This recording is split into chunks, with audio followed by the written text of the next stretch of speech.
Good morning students. Hope you all are fine. Let's proceed with theory of supply further. हमने last lecture में theory of supply की basic terms जो है वो discuss कर ली थी. हमने थ्योरी ऑफ सप्लाई में डिस्कस किया था individual supply, market supply, individual supply schedule, market supply schedule and then stock and supply में डिफरेंस डिस्कस किया था. इसके बाद मैंने बताया था कि नेक्स्ट टॉपिक जो हमारा है that is individual supply curve and market supply curve. Let us understand what is individual supply curve. Let's make individual, एक स्टेप पीछे जाएंगे, इंडिविजुअल सप्लाई शेड्यूल बनाएंगे जो हमने लास्ट क्लास में बनाया था. Price and quantity supplied is given. Price से is 10, 20, 30 and 40. Quantity supplied is say 100, 200, 300 and 400 units. Now इस शेड्यूल को जब हम ग्राफिकली रिप्रेजेंट करेंगे it becomes individual supply curve. Individual supply schedule को टेबल में बनाया था तो वो शेड्यूल था. जब इसको हम ग्राफिकली प्रेजेंट कर देंगे, रिप्रेजेंट करेंगे, it will be called as individual supply curve. Price is taken on y-axis as we have been taking in the chapter theory of demand, same way. And quantity supplied, वहाँ पे quantity demanded था, यहाँ ध्यान रखना quantity supplied है, that is taken on y-axis. Price 10, 20, I am taking it with the free hand, 30, 40. Price 10, 20, 30 and 40. Quantity supplied 100, 200, 300 and 400. You can take any of the imaginary units and plot it off. Price 10 पे quantity supplied 100 units. Price 20 पे it is 200, 30 पे 300 and 40 पे 400. This is how you will get the points. जब इन points को आप combine करेंगे with the help of a scale, you will get individual supply curve. You will get individual supply curve. So basically what is individual supply curve? It is a graphical presentation of individual supply schedule. हमने individual supply schedule को जब graphically represent कर दिया या present कर दिया, it is called individual supply curve. Or it is a curve showing the quantity supplied by a single producer in the market. It is a curve showing the quantity supplied by a single producer in the market that he is able and willing to sell at different possible prices during a given period of time. ये detail definition है, लेकिन अगर हम simple ये भी लिख देते हैं कि individual supply curve is a graphical presentation of individual supply schedule, मतलब शेड्यूल की ग्राफिकल प्रेजेंटेशन को कर्व कहा जाता है, then also it is acceptable. Full marks will be allotted for this.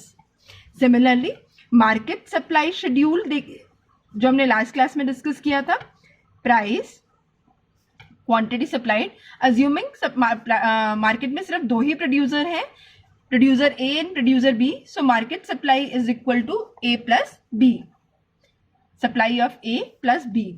Price same 10, 20, 30, 40 and quantity supplied by A same उठा रही हूँ, 100, 200, 300 and 400. Quantity supplied of B say 200, 300, 400 and 500. तो total market supply बनेगी 200 plus 100 it comes to 300 units, 300 plus 200 500 units, 4 plus 3 700 units, 5 plus 4 900 units.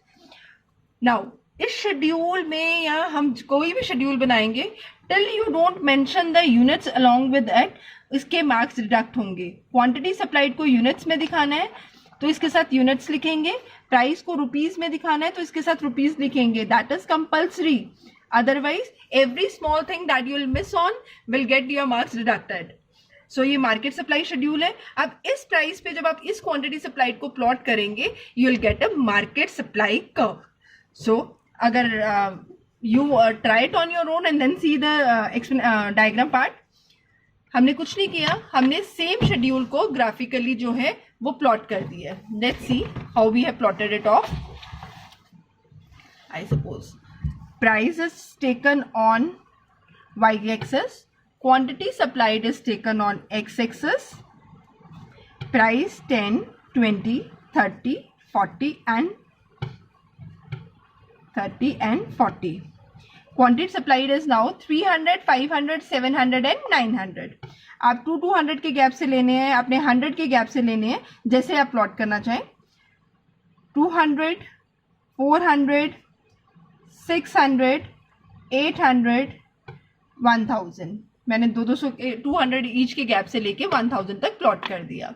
Now price 10 पे quantity supplied is 300. हमने ए और B का combine लेना है, दैट इज 300. 10 पे तो 200 और 300 के बीच में आ जाएगा. 20 पे इट इज 500, 400 और 600 के बीच में आ जाएगा. देन 30 पे 700, 600 और 800 के बीच में आ जाएगा. आप डायरेक्टली वो पॉइंट्स भी ले सकते थे, उसमें भी कोई प्रॉब्लम नहीं है. 40 ये आपका 800 और 1000 के बीच में आएगा, that is 900 is to be plotted off. अब जब इन पॉइंट्स को आप with the help of scale join करोगे, आपको पॉइंट्स भी with the help of scale लेने हैं, बिकॉज जो गैप है वो मेंटेन रखना है, गैप जो है वो सेम रखना है आपको. तो you will get this as market supply curve. This is market supply curve. Positively sloped है. पॉजिटिवली स्लोप्ड क्यों है? Because there is direct relationship between price and supply. क्यों डायरेक्ट रिलेशन है? क्योंकि प्राइस के बढ़ने से सप्लाई बढ़ती है. बिकॉज जितना प्राइस बढ़ता जाता है, प्रोड्यूसर उस चीज की प्रोडक्शन को उतना ही ज्यादा प्रॉफिटेबल फाइंड आउट करता है, इसीलिए वो ज्यादा प्रोड्यूस करता है. He finds a production of a good more profitable, so as price increases he produces more. So this is market supply curve and this is individual supply curve. Market supply curve अगर detail definition पढ़ेंगे तो it is a curve showing the supply of all the producers in the market that they are able and willing to sell at different possible prices during a given period of time. और it is a graphical presentation of market supply schedule. Market supply curve बोलना है तो it is a graphical presentation of market supply schedule. Both the definitions are accepted depending on आप जो लिखना चाहते हैं, but दोनों डेफिनेशंस में मीनिंग क्लियर होना चाहिए कि शेड्यूल बनाना आ गया तो कर्व बनाना आ जाएगा. अगेन अगर डिटेल डेफिनेशन लिखते हैं तो वही 4 पॉइंट्स जो मैंने आपको लास्ट लेक्चर में बताए थे, उन 4 पॉइंट्स पे आपको रोटेट करनी है. Now next topic is supply function. After this we have supply function. हमने डिमांड फंक्शन भी किया था. Supply function is a functional relationship between supply and factor affecting supply. It is a functional relationship between supply and factor affecting supply. Supply of X is a functional relationship between Px, Po, Gp, N number of firms, NOF number of firms कैसे लिखेंगे, then price of input, goal of firm, future expectations, etc. ये सारे factors जो है वो supply को effect करते हैं.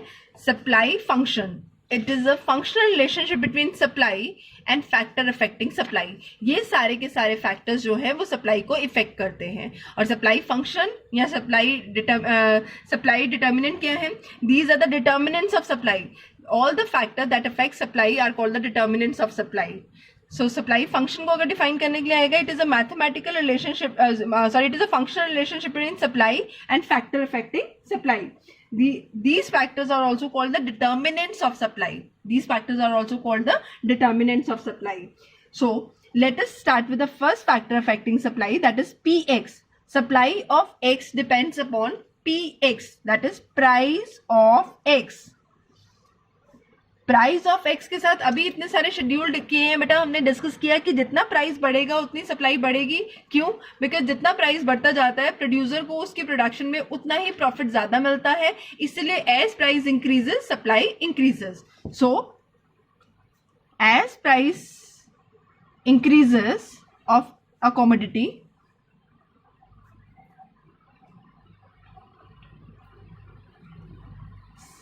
as price increases of a commodity, supply of a quantity supplied also increases.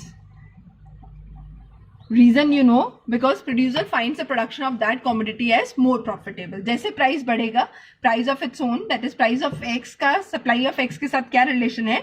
जैसे x का प्राइस बढ़ेगा तो प्रोड्यूसर x की सप्लाई को बढ़ाएगा, बिकॉज जैसे प्राइस बढ़ेगा producer will find the production of x as more profitable. मैंने तो आपको एग्जांपल भी दिया था फर्स्ट क्लास में कि पहले सपोज करो एक चीज 100 रुपए की प्रोड्यूस हो रही है, 200 की बिक रही थी, और उसके बाद वो 300 की बिकती है। 100 कॉस्ट ऑफ प्रोडक्शन हो गई। जब वो 200 की बिक रही थी तो प्रोड्यूसर का प्रॉफिट मार्जिन 100 था, लेकिन जब वो 300 की बिकेगी तो प्रॉफिट मार्जिन प्रोड्यूसर का 200 होगा। तो जब प्राइस 200 से 300 राइज करेगा तो डेफिनेटली प्रोड्यूसर को प्रॉफिट मार्जिन ज्यादा दिखेगा, इसीलिए he will be benefited more, so he will supply more. So अपने प्राइस के साथ हमेशा डायरेक्ट रिलेशन है। So as price increases of a commodity, quantity supplied also increases, and vice versa. As price decreases of a commodity, its supply also decreases. Price के बढ़ने से supply बढ़ती है बिकॉज प्रॉफिट मार्जिन बढ़ जाता है, और प्राइस के कम होने से सप्लाई कम होती है बिकॉज प्रॉफिट मार्जिन कम हो जाता है। This was the first factor affecting supply. These are also called as determinants of supply. Second factor is PO. PO stands for price of other good. बहुत ध्यान से समझना ये वाला point. Suppose producer produces two goods X and Y. Suppose producer produces two goods X and Y. Producer दो commodities produce कर रहा है, X and Y. Both were priced at ₹10 each. दोनों का प्राइस 10 रुपए था। Done. Further suppose that price of Y increases from 10 to 20। दोबारा से प्राइस ऑफ अदर गुड कैसे समझाना है। Suppose producer produces two goods X and Y. Producer दोनों का प्राइस 10 रुपीज ईच था। Further suppose that price of Y increases from 10 to 20। Now इसका 10 ही है और इसका 20 होगा। Now producer finds a production of Y as more profitable as compare to product X, so he will shift the resources from production of x to production of y, so supply of y increases and that of x decreases। दोबारा से अगर producer x और Y दो commodity produce कर रहा है और दोनों में उसने से 50,000 ईच लगा रखा है, इतने इतने पैसे लगा रखे हैं। दोनों प्रोडक्ट बनने के बाद 10 रुपए देके जाते थे प्रोड्यूसर को। अब सपोज करो वाई का प्राइस 10 से 20 हो गया है। कॉस्ट ऑफ प्रोडक्शन उतनी है, कॉस्ट में कोई चेंज नहीं है। अब वो पहले 10 का बिकता था फॉर एनी रीजन, अब वो 20 का बिक रहा है। एक्स और वाई दोनों 10 के बिकते थे तो दोनों से प्रॉफिट मार्जिन सेम हो रहा था। अब वाई जब 20 का बिक रहा है तो वाई का प्रॉफिट मार्जिन ज्यादा दिख रहा है।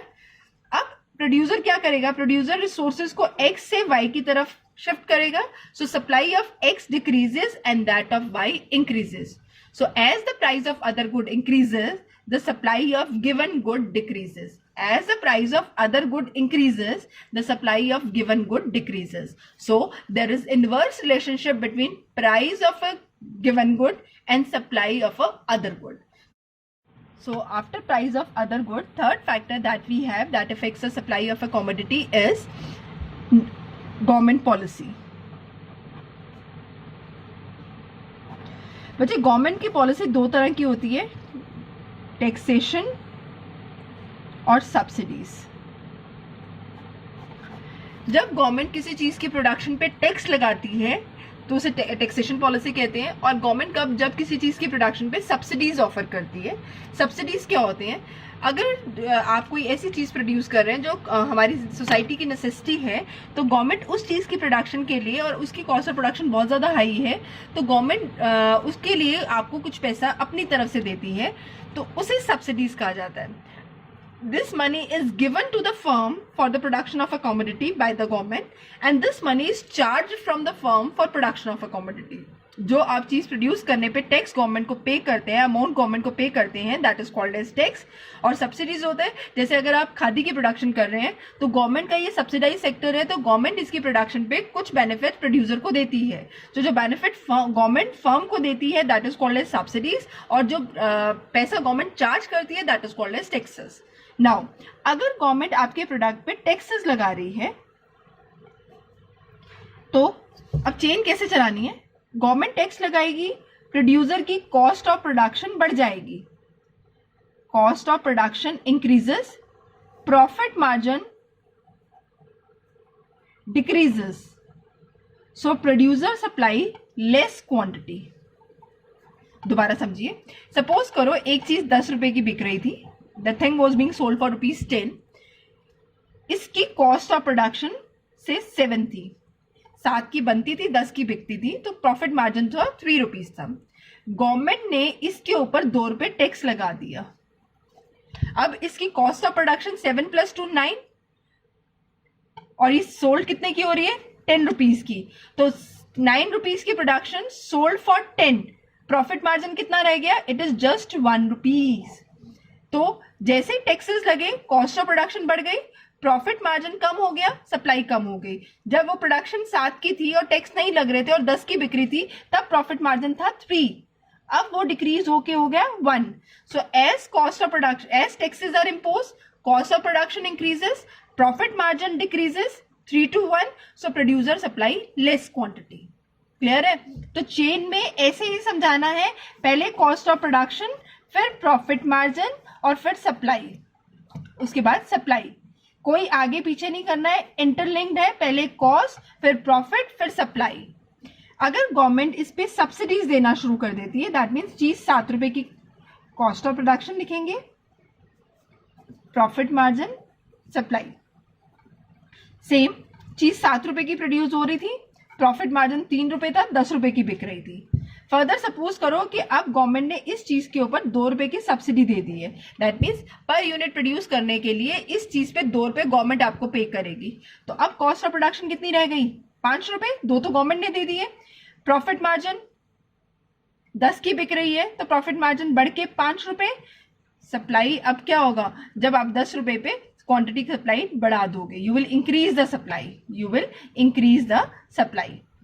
दोबारा से, अगर गवर्नमेंट किसी चीज की प्रोडक्शन पे सब्सिडीज देती है, तो cost of production decreases, profit margin increases, supply increases. Cost गिरेगी, प्रॉफिट बढ़ेगा, सप्लाई बढ़ेगी। अगर गवर्नमेंट टैक्स लगाती है तो कॉस्ट बढ़ती है, प्रॉफिट गिरता है, सप्लाई गिरती है। कॉस्ट बढ़ती है, प्रॉफिट गिरता है, सप्लाई गिरती है। लेकिन अगर गवर्नमेंट आपको सब्सिडीज देगी, बेनिफिट देगी, तो कॉस्ट गिरेगी, प्रॉफिट बढ़ेगा, सप्लाई बढ़ेगी। सो चेन याद कर लो, कॉस्ट, प्रॉफिट, सप्लाई। पहले कॉस्ट ऑफ प्रोडक्शन, फिर प्रॉफिट मार्जिन और फिर सप्लाई। इस चीज में एक और ध्यान रखना, अगर how does change in taxes of bye the government affects the supply of the commodity, उन्होंने सब्सिडीज की बात ही नहीं की, सिर्फ टैक्सेस की बात की है। तो हम टैक्सेस को 2 पार्ट्स में क्लासिफाई करेंगे, increase in taxes and decrease in taxes. अगर गवर्नमेंट टैक्स बढ़ाएगी तो कॉस्ट ऑफ प्रोडक्शन बढ़ जाएगी, प्रॉफिट मार्जिन कम हो जाएगा, सप्लाई कम हो जाएगी। अगर गवर्नमेंट टैक्सेस कम करेगी तो कॉस्ट ऑफ प्रोडक्शन कम हो जाएगी, प्रॉफिट मार्जिन बढ़ जाएगा, सप्लाई बढ़ जाएगी। याद रखो, कॉस्ट और प्रॉफिट ऑपोजिट डायरेक्शन में जाते हैं, प्रॉफिट और सप्लाई सेम डायरेक्शन में है। 3 चीजें हैं, cost of production, profit margin and supply. Cost बढ़ेगी तो प्रॉफिट गिरेगा, प्रॉफिट गिरेगा तो सप्लाई गिरेगी। ये दोनों सेम डायरेक्शन में जाएंगे और ये दोनों ऑपोजिट डायरेक्शन में जाएंगे। पहले कॉस्ट ऑफ प्रोडक्शन, फिर प्रॉफिट मार्जिन और फिर सप्लाई। सिमिलरली, अगर टैक्सेस बढ़ते हैं तो कॉस्ट बढ़ती है और टैक्सेस कम होते हैं तो कॉस्ट कम हो जाती है। अगर तो पॉइंट आता है एक्सप्लेन गवर्नमेंट पॉलिसी, तो government policy is related to government taxes and government subsidies. तो हम इसको इन 2 पार्ट्स में क्लासिफाई कर देंगे। अगर आता है कि how does change in government taxes affects the supply of a commodity, तो आपको एक बार लेना है with increase in taxes by the government and with decrease in taxes by the government. Let us take the example कि अगर taxes वाला question आया तो अगर आप इसको कैसे लिखेंगे, कैसे एक्सप्लेन करेंगे? With increase in taxes, cost of production for the producer increases, profit margin decreases, so producer decreases the supply. Cost, with increase in taxes by the government, the cost of production of a commodity increases, profit margin decreases, so producer decreases the supply. So producer supply less quantity of a commodity, या producer decreases the supply. ऐसे with decrease in taxes, cost of production decreases, profit margin increases, so producer supply more quantity, supply increases. So that means cost और profit opposite direction में, profit और supply दोनों same direction में जाएंगे। हर point में हम इन्हीं से चेन चलाएंगे, cost, profit and supply. So what we have discussed today is, हमने डिस्कस किए हैं factor affecting the supply, they are also called determinants of supply. हमने डिमांड के डिटर्मिनेंट्स किए थे, अब सप्लाई के डिटर्मिनेंट्स कर रहे हैं। Don't get confuse between the determinants of demand and determinants of supply. Determinants of demand जो थे वो कंज्यूमर के पॉइंट ऑफ व्यू थे, and determinants of supply are from the producer point of view. So supply function is a functional relationship between supply and factor affecting supply. हमने आज पहला factor discuss किया, price of its own, जिसके साथ price direct relation है, price बढ़ता है तो सप्लाई बढ़ती है और प्राइस कम होता है तो सप्लाई कम होती है। प्राइस ऑफ अदर गुड, अगर प्रोड्यूसर दो चीजों को प्रोड्यूस करता है। एंड देन थर्ड वन हमने गवर्नमेंट पॉलिसी डिस्कस किया, जिसमें हमने इंक्रीज गवर्नमेंट पॉलिसी को दो पॉइंट ऑफ व्यू से डिस्कस किया, टैक्सेस और सब्सिडी, और दूसरा increase in taxes and decrease in taxes. With this हमने 3 डिटर्मिनेंट्स ऑफ सप्लाई फिनिश कर लिए हैं। Do revise them properly, remaining determinants हम नेक्स्ट क्लास में डिस्कस करेंगे। The determinants of the supply, rest of them will be discuss in the next class, and do try the schedule and curve. Take your own imaginary figures, अपना individual supply schedule बनाइए, फिर उसको individual supply curve में convert करिए। ऐसे अपना market supply schedule बनाइए अपनी फिगर्स के साथ और उसको मार्केट सप्लाई कर्व में कन्वर्ट करिए, and you will see there is a positive relationship, because price के बढ़ने से सप्लाई बढ़ती है। As price increases, supply increases because producer finds the production of a commodity more profitable। जैसे जो चीज मार्केट में ज्यादा महंगी बिकती है, प्रोड्यूसर्स को उससे मिलने वाला प्रॉफिट जो है वो बढ़ जाता है, इसलिए प्रोड्यूसर उसकी क्वांटिटी ज्यादा सप्लाई करता है मार्केट में। So with this we come to the end of today's topic. Thank you.